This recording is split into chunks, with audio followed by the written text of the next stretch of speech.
بسم اللہ الرحمن الرحیم۔ السلام علیکم۔ فرعون اور حضرت آسیہ کی شادی کی پہلی رات۔ آج کی ویڈیو ایک ایسی پاک باز خاتون کے بارے میں ہے جن کو ہمارے پیارے نبی حضرت محمد صلی اللہ علیہ وسلم نے 4 عظیم عورتوں میں شامل کیا ہے۔ وہ 4 عظیم ہستیاں حضرت خدیجہ سلام اللہ علیہا، حضرت فاطمہ سلام اللہ علیہا، حضرت مریم سلام اللہ علیہا اور حضرت آسیہ سلام اللہ علیہا۔ آئیے بات شروع کرتے ہیں۔ فرعون کی شادی۔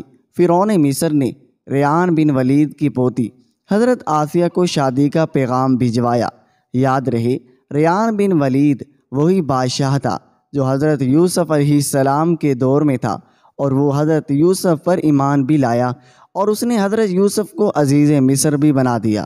خیر، جب حضرت آسیہ کو فرعون نے شادی کا پیغام دیا تو یہ ان کے والد اور حضرت آسیہ کو بھی ناگوار گزرا، کیونکہ فرعون مصر پہلے دن سے ہی ظلم و بربریت کے لیے مشہور تھا۔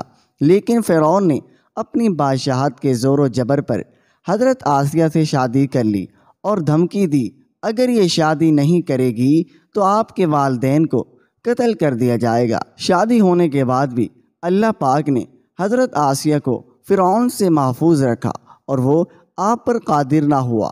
اس بارے میں مفسرین لکھتے ہیں کہ شادی کی پہلی ہی رات جب فرعون حضرت آسیہ سے ہم بستری کے لیے کمرے میں گیا تو اللہ تعالیٰ نے اس پر نیند کا ایسا غلبہ ڈالا کہ وہ ساری رات ہی سویا رہا۔ کچھ کتابوں میں لکھا ہے کہ اللہ نے فرعون کو نامرد کر دیا تھا، جس وجہ سے وہ حضرت آسیہ سے صحبت ہی نہ کر سکا، اور بعض نے لکھا ہے فرعون کو ایک ایسی عجیب بیماری تھی کہ طبیبوں نے اس کی ساری عمر صحبت سے منع کر دیا۔ دیکھا جائے تو یہ بھی حضرت آسیہ کی ایک طرح سے کرامت بھی، اللہ نے انہیں کیسے فرعون کے ناپاک جسم سے محفوظ رکھا۔ بعض روایات میں فرعون کی ایک بیٹی کا ذکر بھی ملتا ہے۔ آپ کو یہ بھی بتاتے چلیں کہ وہ لڑکی انہوں نے کسی سے لے کر پالی تھی۔ ایک رات فرعون نے خواب میں دیکھا اس کا محل نابود ہو گیا۔ خوف و وحشت سے اس کا پورا وجود لرزنے لگا۔ اس نے نجومیوں کو بلا کر ان سے اپنے خواب کی تعبیر پوچھی۔ انہوں نے کہا، ان قریب بنی اسرائیل کا ایک بچہ تمہارے محل کو نابود کر دے گا، اسی لیے فرعون نے حکم دیا بنی اسرائیل میں جس کے ہاں بھی لڑکا پیدا ہو اسے فوراً قتل کر دو، لیکن اگر لڑکی پیدا ہو تو اسے قتل نہ کرنا، ان کی نسل باقی رہے۔ جب حضرت موسیٰ علیہ السلام پیدا ہوئے تو ان کی والدہ نے فرعون کے سپاہیوں کے ڈر سے حضرت موسیٰ علیہ السلام کو ایک صندوق میں رکھ کر دریا میں ڈال دیا۔ دریا سے ایک نہر فرعون کے محل کے پاس سے بہتی تھی۔ یہ صندوق بہتا ہوا اس نہر میں چلا گیا۔ فرعون نے حکم دیا اسے محل میں لا کر کھولا جائے۔ جب صندوق کھولا گیا تو اس میں سے ایک خوبصورت بچہ نکلا۔ قبطی زبان میں پانی کو منہ اور درخت کو سی کہتے ہیں۔ یہ صندوق پانی اور درختوں کے درمیان میں پایا گیا تھا، اس وجہ سے حضرت بی بی آسیہ رحمۃ اللہ علیہا نے آپ کا نام موسیٰ رکھا۔ حضرت آسیہ نے جب حضرت موسیٰ علیہ السلام کے چہرے پر نور دیکھا تو انہوں نے حضرت موسیٰ کو اپنا بیٹا بنا لیا اور فرعون سے کہنے لگی، یہ بچہ میری اور تیری آنکھوں کی ٹھنڈک ہے، اسے قتل نہ کرو۔ لیکن نامرد فرعون کہنے لگا، اسے تم رکھ لو، مجھے اس کی کوئی حاجت نہیں۔ حضرت محمد صلی اللہ علیہ وسلم نے فرمایا کہ اگر آسیہ کی طرح فرعون بھی اس بات کا اقرار کرتا کہ یہ بچہ اس کی آنکھوں کی ٹھنڈک ہے تو ضرور اللہ پاک اسے ہدایت عطا فرما دیتا، جیسے حضرت آسیہ کو فرمائی۔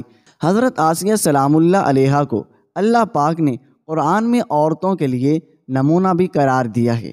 حضرت آسیہ شادی کی پہلے دن سے ہی فرعون کے ظالمانہ اور کافرانہ اقدامات کے خلاف پہاڑ بن کر کھڑی رہی۔ حضرت موسیٰ علیہ السلام نے جب اعلان نبوت کیا اور جب محل میں جادوگروں سے مقابلہ کیا تو یہ دیکھ کر حضرت آسیہ موسیٰ پر ایمان لے آئی۔ ایمان لانے کے بعد کافی دنوں تک انہوں نے اس بات کو فرعون سے چھپائے رکھا، لیکن جب فرعون نے خدائی کا دعویٰ کیا اور لوگوں سے خود کو سجدے کروانے لگا تو پھر حضرت آسیہ کھل کر میدان میں آ گئی اور فرعون کے اس عمل کی سخت مخالفت کی۔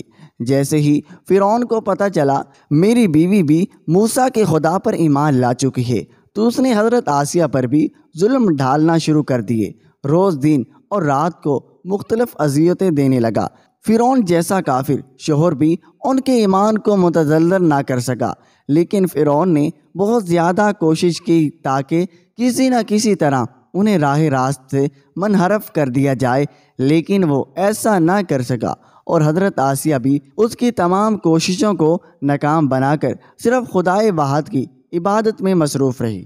حضرت موسیٰ علیہ السلام کی چاہنے والے فرعون کے سپاہیوں کے ہاتھ ظلم و ستم کی بھیٹ چڑھ رہے تھے اور انہیں بے دردی کے ساتھ قتل کیا جا رہا تھا، یہاں تک کہ فرعون نے حضرت موسیٰ علیہ السلام پر ایمان لانے والے ایک شخص کو، جسے قرآن کریم نے مومن آل فرعون کے نام سے یاد کیا ہے، بڑی ہی بے دردی سے قتل کر دیا، جس کے بعد حضرت آسیہ کے صبر کا پیمانہ جھلک اٹھا اور کھل کر فرعون کی مخالفت کرنے لگی۔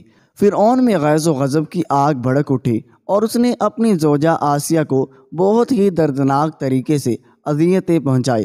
اس ظالم نے ان پر بڑے بڑے عذاب کیے، ان کو بہت زیادہ مارا اور زرد کوب کیا اور چمیخا کر دیا، یعنی 4 گھونٹیوں میں آپ کو گاڑ دیا۔ حضرت آسیہ رحمۃ اللہ علیہ کے چاروں ہاتھوں پیروں میں لوہے کے کیل ٹھوک کر چاروں کونوں میں اس طرح جکڑ دیا کہ وہ ہل بھی نہیں سکتی تھی، اور بھاری پتھر آپ کے سینے پر رکھ کر ان کو ریت پر دھوپ میں لٹا دیا اور پانی بند کر دیا۔ اللہ اکبر! ایک دفعہ ذرا سوچئے تو صحیح دوستو، تنہا عورت اور ظالم و جبر شوہر کا محل، ہاتھوں اور پیروں میں کیل ٹھوک دیے گئے ہیں، گرم ریت پر لٹا دیا ہوا ہے اور سینے پر ایک بھاری پتھر رکھ دیا گیا، پھر بھی حضرت آسیہ سلام اللہ علیہ ایمان پر عظیم و استقلال کیسے تھا، اور ان مصائب کے باوجود قائم دائم رہی اور فرعون کے کفر سے خدا کی پناہ چاہی۔ ایک روایت تو یہ ہے کہ فرعون نے حضرت آسیہ کی خال اتار دی اور پھر ان پر چٹان کو گرا دیا۔ اللہ اکبر! آپ کا مزار انور مصر میں ہی واقع ہے۔ تاریخ انسانی میں حضرت آسیہ کا ایمان پر قائم رہنا، ان کا صبر اور عزم و استقلال ایک بہت بڑا درس ہے۔ اس میں کوئی شک نہیں، عورتوں کے اندر کتنی طاقت موجود ہوتی ہے، وہ ہر طرح کے ظلم و ستم کے آگے پہاڑ بن کر کھڑی رہی۔ اللہ پاک سے دعا ہے وہ ہم سب کی بے حساب مغفرت فرمائے، آمین یا رب العالمین۔